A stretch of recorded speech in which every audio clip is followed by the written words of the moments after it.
The trap in the jungle. The alien jungle was quiet. Too quiet. Thick green vines hung from massive trees, and strange glowing plants lit up the forest floor. A soft fog covered everything, and deep inside the jungle, a human named Jack Turner crouched behind a rock. He waited, silent, focused. He had set a trap earlier that morning. Jack wasn't a soldier or a scientist. He was just a survivalist who had crash-landed on this alien planet after his ship was damaged in a meteor storm. He had no way to contact Earth. No one knew he was alive. His only hope? Stay alive. And for that, he needed food. He had used metal wires, branches, and gravity to create a simple snare trap. Nothing high-tech. Just like he had learned back in Earth's forests. He hoped it would catch a small alien animal, something edible. Suddenly, snap. The trap was triggered. Jack stood up fast and ran toward the noise. Something had fallen into it. Something big. Maybe too big. He moved through, the thick jungle brushing aside glowing vines and stepping over strange alien mushrooms that hissed when touched. As he got closer, he heard something strange. A soft voice. A cry. Not the growl of an animal. It sounded like a girl. Jack froze behind a tree. His heart pounded. Carefully, he peeked. His eyes widened, hanging upside down in his trap. Struggling, weakly, was a young alien girl. Her skin shimmered like blue crystal in the soft light. She had long silver hair tangled in the net and glowing purple eyes filled with fear. She wore a torn cloak made from some shiny, silky material. Her arms and legs were thin but graceful. She looked like she had been running for days. Her eyes met Jack's. She screamed, "Please!" She cried out, but the words were not in English. They were fast and sharp, her alien language filled with panic. Jack raised his hands slowly, showing he had no weapons. Hey, it's okay," he said gently. "I'm not going to hurt you." But she didn't understand. She started to cry, trying to cover her face. Her body shook with fear. Jack stepped closer, carefully. She flinched. He took out a small knife, not to scare her, but to cut the ropes. The moment she saw the knife, her scream turned into a loud, piercing cry. She twisted harder, kicking in panic. No, easy," Jack said. But the girl thought he was going to cut her up, maybe cook her alive. Her people must have told her stories about humans. Dangerous. Monsters from another world. Jack swallowed hard. "I'm trying to help you," he whispered. He moved closer and gently cut the wires. The alien girl dropped to the soft ground with a grunt. She pushed herself away from him, crawling backward like a terrified animal. Jack didn't follow. He just sat on a rock watching her carefully. She stared at him, her eyes wet with tears. She pressed herself against a tree, hugging her knees, breathing fast. Jack placed his knife on the ground in front of him, away from her. Then, from his bag, he took out a small bottle of water and a wrapped food bar. He placed both near her and stepped back. She didn't move. Minutes passed. Slowly, carefully, she reached forward and snatched the water. She drank it fast. Then she sniffed the food bar, bit it once, then finished it quickly. Jack smiled. "See? Not poison," he said. Softly, she looked at him with confusion, then without a word, she stood up and ran into the jungle. "Wait," Jack called out. But she was gone, swallowed by the trees and fog. Jack sighed and looked down at the empty trap. He had wanted dinner. Instead, he had caught something much more strange, and far more important. An alien girl who thought he was a monster, and now she was alone again, thinking he wanted to eat her. She thinks he'll eat her. She couldn't stop shaking. Her feet were bleeding. Her breaths were fast. Every heartbeat was a drum of fear in her chest. The alien girl, her name was Lyra, hid behind thick roots deep in the glowing forest. She pressed her back against the cold tree bark, clutching her thin cloak around her.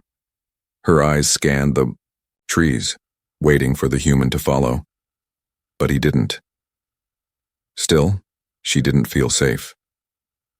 Lyra whispered to herself in her native tongue, old protective chants taught by her mother long ago. She had escaped many dangers, hunters, trackers, slavers, but she had never seen a human before, only heard stories, and in those stories, humans were predators. They captured, they experimented, they ate flesh, even alien flesh. She shivered, remembering how he had walked toward her slowly, holding that sharp, cold blade.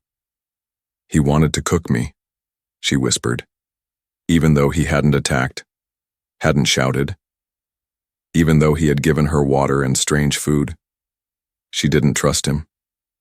Maybe it was to make me fatter, she told herself, so he could eat me later. Suddenly a soft noise broke through the quiet. Crunch. Lyra jumped and rolled behind a tree. She peeked through the leaves. There he was, the human. He was walking slowly, holding something in his hands. Not a weapon. Blankets, food, water. He placed them on a flat rock, looked around the jungle, and sat down. He didn't chase her. He just waited. Lyra narrowed her eyes. Was this a trick? The human, Jack, took out his own food bar and began eating it.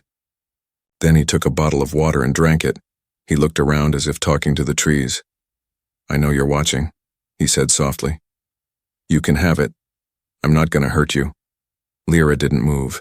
Jack stood up, left the supplies on the shelf, and walked away into the jungle, disappearing behind the glowing trees. She waited 10 whole minutes before creeping forward. She sniffed the food, same scent as before. She picked up the blanket, soft and warm, and next to it, something else. A small drawing on a folded piece of paper. It showed a stick figure man with a stick figure alien girl sitting next to a campfire, both smiling. Lyra stared at it. She didn't understand the human's words. But this was a message, and it confused her. Why would a flesh-eater draw kindness? Meanwhile, Jack sat at the edge of a small stream, watching the water. He scratched his head. This is crazy, he muttered. I just wanted to catch a damn animal, not babysit some alien runaway. But deep inside, he knew he couldn't leave her out here alone. She was young. She was scared. And something about her eyes, her silence, made him feel like she had no one left. He didn't know what she had run from, but he was sure of one thing. Someone was still looking for her. And if she ran into the wrong aliens, she wouldn't survive. That night, Jack returned to his small camp near a cliffside. He built a fire, warmed some food, and looked up at the strange alien stars. They weren't like Earth's sky. No North Star, no constellations, just unknown galaxies. He sighed. Then, a noise behind him. He turned fast, grabbing a small stick for defense. But it wasn't a beast. It was her. Lyra stepped into the firelight, holding the blanket he gave her. She wore it like a robe. Her eyes were wide but no longer full of terror. She raised one hand, open palm, a universal sign. Peace. Jack lowered the stick. Hey, he said with a small smile. You came back. Lyra didn't answer. She pointed, to the food on the fire and then to herself. Jack nodded and handed her some. She took it gently, sat across the fire, and slowly began to eat. No words were spoken, only silence, only trust, slowly forming in the cold jungle. But deep in the trees, another pair of eyes watched them. Lyra was not alone, and someone wanted her back, dead or alive. The first real touch, the fire crackled between them. Jack didn't move. He sat cross-legged, slowly chewing his food, pretending not to stare at her. The alien girl, Lyra, sat opposite him, hunched over a small bowl he had given her. She held it with both hands like it was something sacred. Her eyes didn't leave the flames, but Jack noticed her glancing at him quickly, then looking away. The silence between them wasn't empty. It was full of questions. Jack tried to break it. I'm Jack, he said softly, pointing to himself. Jack? Lyra blinked. Then she raised a hand slightly and pointed to her own chest. Lyra, she whispered. That was the first time he heard her voice clearly.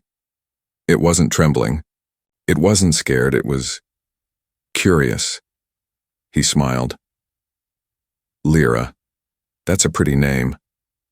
She didn't understand the words, but something in his tone made her lips twitch, almost like a smile.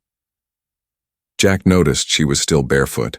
Her feet were raw, red, scratched by jungle thorns. He frowned. You need bandages, he said. He reached into his pack, pulled out a small first aid kit, and crawled around the fire toward her. Lyra stiffened. She looked ready to bolt. Jack stopped a few feet away and held up a roll of soft gauze and antiseptic spray. Just want to help, he said. Okay. He placed the kit on the ground and backed away again. Lyra stared at it, then at him.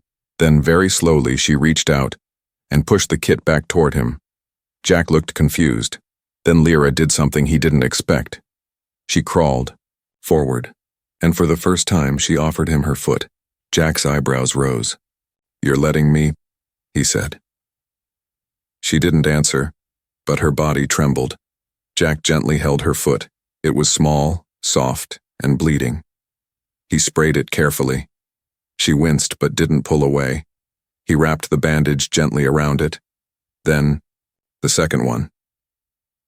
As he worked, Lyra looked at his hands, scarred, strong, but kind. She watched how he moved, how he never squeezed or rushed. There was no cruelty, no hunger in his eyes, no sharp teeth waiting. Her people had lied. This human wasn't a predator, he was something else. When Jack finished, he looked up, and Lyra was staring at him. Their eyes locked. Then, without thinking, Lyra reached out and gently touched his chest, just above his heart. Jack froze. The touch wasn't romantic. It wasn't fearful. It was something deeper. A question. She wanted to know. What kind of creature are you? Jack didn't speak. He placed his hand over hers. They stayed like that for a moment. In silence. Two strangers from different worlds, finally starting to understand each other, not through words but through touch. Then suddenly, crack! A sharp sound in the jungle. Lyra jerked back. Jack stood up fast, grabbing his knife. Footsteps. Heavy. Slow. Too calculated to be wild animals. Jack's eyes scanned the shadows beyond the firelight. Lyra's body shook. She whispered a word in her language, full of dread. Jack turned to her. What? What is it? She looked at him with wide, terrified eyes. They've found me, she said in a soft, broken voice. The hunters. Jack clenched his jaw. Whoever they were getting closer, and he had no choice now. He had touched her, and she had touched him. Now, he was part of whatever danger was coming. The chase through the storm. The sky turned black. Lightning flashed. Above the jungle, and a heavy wind shook the giant trees. Strange glowing leaves ripped from the branches and danced in the air like dying fireflies. Jack and Lyra stood frozen near the fire, staring into the shadows. The noise came again. Crack, crack, crack. Closer this time.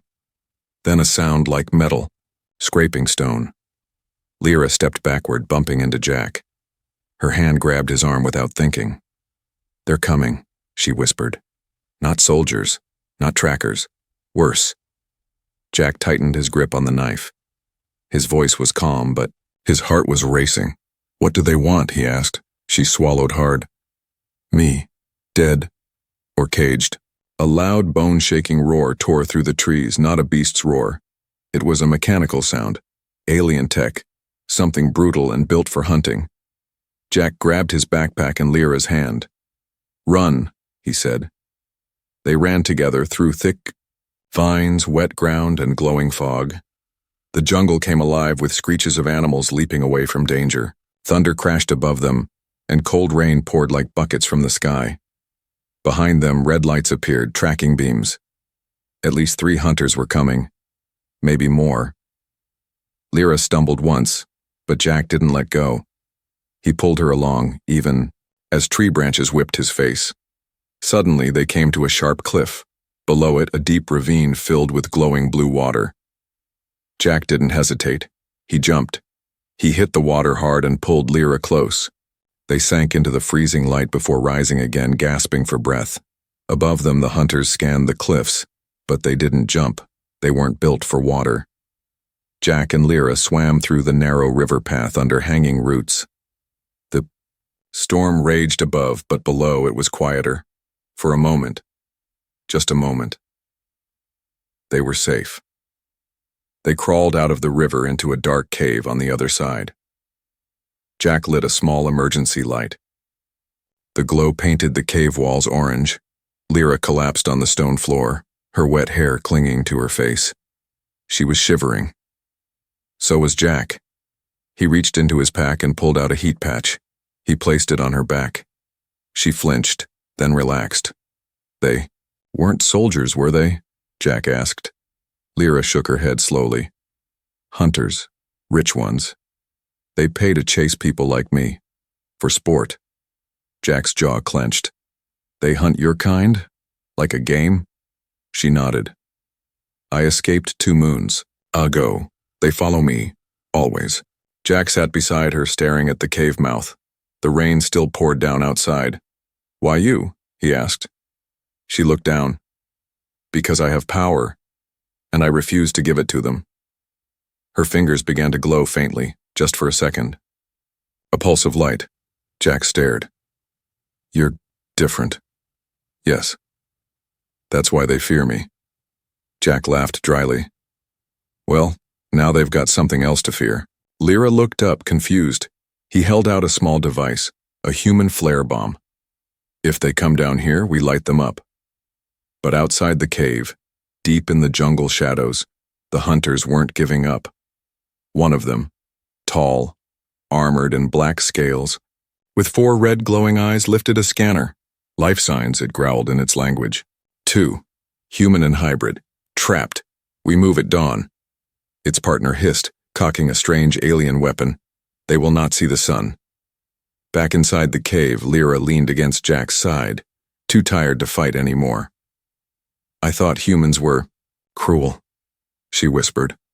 Jack looked at her, surprised. But you stayed. He looked away, blinking raindrops from his lashes. Yeah, guess I did. Lyra whispered one last word before sleep took her. Thank you. Jack didn't answer. But he gripped his knife tighter. Because he knew the storm wasn't over, it was just beginning. Escape under fire dawn never came. Only more storm clouds. Lightning flashed again across the dark sky. The jungle groaned as heavy winds passed through its heart. Water dripped from the rocks above the cave entrance. Inside, Jack was already awake. Hadn't slept. His knife sat in his lap. His back leaned against the cave wall. And next to him, curled up in his blanket, was Lyra, still asleep, her chest rising and falling gently. But he knew peace wouldn't last. He had seen the red lights the night before. He had heard the metallic sounds. The hunters were not far. He touched the flare bomb in his coat pocket. One use, one shot. He would save it for when it mattered. Suddenly, a soft beep echoed through the cave. Jack's eyes snapped to the entrance. A small floating orb, a drone, hovered just outside the cave. Scanning the air, they'd found them. Lyra! Jack whispered urgently. She stirred. Then her eyes snapped open. She saw the drone and understood. No time, Jack said. We move. Now. Lyra nodded, heart racing. Jack grabbed his bag and held her hand tightly. They bolted through a narrow, stone tunnel at the back of the cave leading into an old alien mining shaft. Dust fell from the ceiling as thunder rolled outside. Behind them, boom! A hunter fired into the cave. The wall exploded in flames. Shrapnel hit Jack's arm. He cried out but kept moving. They ran deeper. Lights in the tunnel flickered. Old. Broken. Tech from decades ago. Sparks flew from busted panels. But there was no turning back now. Another blast. The ceiling collapsed behind them. Rocks fell, cutting off the way out. They were trapped in the mine. Jack leaned against the wall, breathing hard. Blood ran down his left arm. Lyra tore a strip from her cloak and wrapped it around his wound, fast and firm. "You okay?" she asked. Jack smiled faintly. "Remind me not to set traps in alien jungles again." Then, metal footsteps. Close. Too close. A hunter's voice echoed down the tunnel. Cold. Confident. Human. "You don't belong here." Jack stood up slowly. "Neither do you," he muttered. He handed Lyra the flare bomb. She blinked. "What is it?" "Hope," Jack said. "You throw it when I tell you." Lyra hesitated. "I won't leave you." He smiled. "Good. Then we fight together." The hunters came into view. Tall, armored, holding weapons that hissed with green energy. One of them stepped forward. "I want the girl," he growled in a language both Lyra and Jack could now understand, thanks to the translator chip in Jack's wrist. "She's not going anywhere," Jack said. "You're protecting her?" The hunter laughed. "Foolish. You are one, we are many." Jack didn't flinch. "You're not the first to say that, and they're all dead." He raised a small piece of metal from his belt. A detonator. Click, boom. The wall beside them exploded. Jack had set his own trap, using leftover mining fuel. Rocks rained down, smoke filled the air. In the chaos, he grabbed Lyra's hand. "Now," he shouted. She threw the flare bomb. The tunnel filled with a blinding white light, pure heat and smoke. The hunters screamed. Jack and Lyra ran through the side tunnel, pushing through the fire, coughing from smoke. They found an old lift, a mining elevator. Jack jammed the switch. It groaned, shook, and rose upward, higher, faster. Lyra looked down. One hunter had survived. He was climbing the wall like a spider, claws digging into stone. "Jack!" she screamed. Jack reached into his bag. His last flare, he lit it and dropped it. The fire hit the hunter's face. He shrieked and fell into the blackness. The elevator broke through to the surface. Fresh air hit their lungs, and they collapsed in the grass, breathing hard. They had escaped. But Jack knew this wasn't over. They would come again, stronger. Lyra looked at him, her face full of awe. "You fought for me," she said softly. Jack looked at the rising alien sun on the horizon. "No," he replied. "I fought with you." She smiled. And for the first time in her life, Lyra felt something she never thought she'd feel again. Safe. The bond of trust. The sun rose slowly over the alien forest. Strange birds flew between trees shaped like giant blue mushrooms. The leaves shimmered silver under the morning light. A calm wind whispered across the clearing, but inside a small shelter made of stone and fallen branches, Jack was not resting. He lay on his back, face pale, eyes closed. His arm was swollen, burned. The wound from the cave had gotten worse. Beside him, Lyra sat quietly. Her hands trembled as she reached out to touch the injury again. She had already cleaned it, wrapped it. But Jack's skin was hot, and he wasn't waking. Her throat tightened. "I waited too long," she whispered. Then she looked down at her hands. They had saved her once before. Could they save him? She took a deep breath and placed her glowing fingers just above his wound. Warm light spread through the fabric. Not fire, but something soft. Something alive. Lyra closed her eyes. Her body glowed faintly, veins lighting up like starlight under her skin. Her mind reached deep inside Jack's body, not to harm but to find the broken places. She saw pain, burnt tissue, fever, and she poured her energy into it. Sweat dripped from her forehead. Her nose bled, but she didn't stop. She wouldn't lose the one person who had protected her without wanting anything in return. Minutes passed. Then, a breath. Jack gasped and blinked open his eyes. "Lyra," he croaked. She leaned back, shaking, her glow fading. "You're okay," she said, smiling weakly. He looked down at his arm. The swelling had gone. The pain was almost gone too. How? He whispered. Lyra wiped her nose and whispered, I gave you what I have left. Later, as Jack drank water and sat against a tree, he looked at her with new eyes. You healed me, he said. She nodded, but it wasn't just healing. Jack raised an eyebrow. Then what was it? She touched the center of her chest, just over her heart. We are bonded now. Jack blinked. Bonded? In my people's ways, she said softly. Sharing life force creates a soul thread, a connection. Jack looked down at his chest. So, what does that mean? Lyra smiled. It means I feel what you feel. Jack's heart skipped a beat. And if you hurt? I hurt. He didn't know what to say. They spent the next hours building a better shelter. Jack taught Lyra how to sharpen sticks, how to dig, small traps, how to hide their scent from trackers. She watched everything with wide eyes. But Jack noticed something too. Whenever he stumbled or got tired, she was already there. Like she knew, and he did too. When her hands trembled, he felt a sharp echo in his chest. They were no longer just traveling together. They were connected. And that bond grew stronger with every passing moment. That night, as they sat beside a fire made of dry moss and branches, Lyra finally told him everything.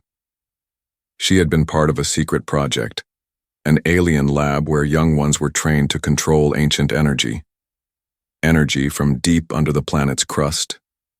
Her people feared it, but also craved it. When Lyra's powers grew too strong, they locked her up. She escaped with help from another test subject who didn't survive. I was supposed to die out there, she whispered. I thought all humans were monsters. I thought you'd kill me. Jack poked the fire with a stick, quiet for a while. I wasn't much better, he said. I thought aliens didn't care about anyone. I thought I'd just survive alone. He looked at her. But then I caught you in that trap, and everything changed. They sat in silence again. Then, without a word, Lyra placed her hand over Jack's. He didn't move. She closed her eyes. A small pulse of light passed between them. Just a second, but enough. Enough to mean trust, enough to mean something more than survival. She chooses to stay. The hunter ship came at sunrise. It was sleek, black, and shaped like a blade. It didn't roar. It hummed, low and cold, as it floated above the jungle trees, casting a long shadow across the land. Jack and Lyra saw it from their hilltop shelter. Jack narrowed his eyes. Lyra's breath caught. They're back, she whispered. Jack nodded. They won't stop until they have you. Lyra shook her head slowly. They don't want me anymore. Jack looked at her, confused. Then what? They want the bond. Jack felt his chest tighten, the soul thread between them. He could feel it now more than ever. A warmth in his chest when she was near, a sharp twist when she was afraid. They can't break it, she said. But they can take me and use it. Use my power with you as the source. Jack stood up, grabbing his knife and spear. Then they'll have to kill me first. Lyra looked up at him, something glowing in her eyes. She touched his chest gently. You're not like the others. He smiled. Neither are you. They made a plan. Jack laid traps along the jungle paths. Lyra carved glowing alien symbols into the trees, markings of protection and energy disruption. Together they worked in silence like they had done it for years. By midday the hunters landed. 3 stepped out. The leader wore a silver mask and black armor. His voice echoed across the clearing. Alien girl, give yourself up. We do not wish to kill the human. But we will, Jack shouted back. Come take her. A loud silence followed. Then the hunters advanced. Jack threw his flare. Blinding white light flashed and the traps sprang to life. Exploding gas pods, sharpened spikes, burning oil. 2 hunters fell, 1 rose. The masked leader. He lunged toward Lyra, firing a weapon. Jack jumped in front of her, took the hit. The blast tore into his chest and knocked him flat. No. Lyra screamed. Something inside her broke. Then, unleashed. Her body lit up like a star. A ring of blue energy burst outward, lifting dirt, leaves, and light into the sky. The hunter stumbled backward, blinded. His armor cracked. She stepped forward, eyes glowing, hair floating in the air like she had become part of the storm itself. "You heard him," she said in a voice that echoed with power. She raised her hand. The hunter's weapon melted. He tried to run. She raised both hands. He dropped like stone, frozen in a glowing field of light. Then everything went silent. Jack groaned behind her. She dropped to her knees beside him. "I'm here," she whispered. He coughed, blood on his lips. Did we win?" She smiled, crying. "Yes, you stayed for me. Now I'll stay for you." Her hands glowed again, but she didn't use all her energy. Just enough. Enough to save him. Enough to live. Together. Days passed. The hunter ship was destroyed and hidden deep in the jungle, covered by vines and soil. Jack's wounds healed, slowly, naturally. Lyra never left his side. They built a stronger shelter, planted small crops, and caught food together. One evening, as they watched the stars, Jack spoke. "You could go home, you know, if you find a beacon or signal." She didn't look at the sky. She looked at him. "I am home." Jack was quiet. Lyra leaned against him, their soul thread warm and quiet now, like a silent fire that never needed words. Somewhere in space, war still brewed, worlds still fought. But in one quiet part of one quiet jungle, a human and an alien girl sat together. Not as enemies, not as strangers, but as bonded souls who found peace in a place neither of them belonged to, until they found each other.